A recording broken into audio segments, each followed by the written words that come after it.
تجسس اور سسپینس سے بھرپور جہان دانش کے معزز ناظرین کو محمد عمر کا سلام عرض ہے۔ معزز ناظرین، آج میں آپ کو اس جہان فانی سے کوچ کر جانے والے ایک عظیم مفکر ارسطو کی موت کی حقیقت سے آشنا کرنے جا رہا ہوں۔ اس سے قبل ارسطو کو میں ایک عظیم مفکر ہونے کے ساتھ ساتھ ایک عظیم استاد، ذی شعور، نکتہ دان اور سکالر کہوں تو یہ غلط نہ ہوگا۔ تو چلو آؤ دوستو، اب دیکھتے ہیں کہ وہ کون سی ایسی حقیقت ہے جو ارسطو کو اندھیری کوٹری میں لے آئی۔ ارسطو ایک عظیم مفکر تھا۔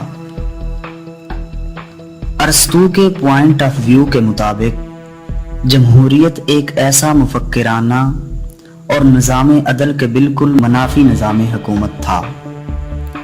ارسطو ایک عظیم سکالر، مفکر ہونے کے ساتھ ساتھ ایک عظیم استاد بھی تھا۔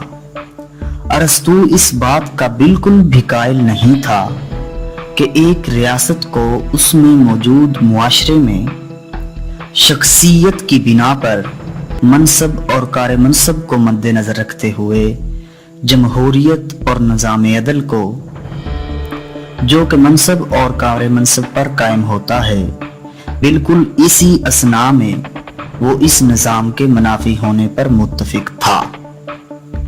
اب اسی کشمکش میں ارسطو کے نظریات منظر عام پر شور مچانے لگے، جو کہ ارسطو کو ایک استاد کی کرسی سے اٹھا کر عدالت کے کٹہرے میں لے آئی۔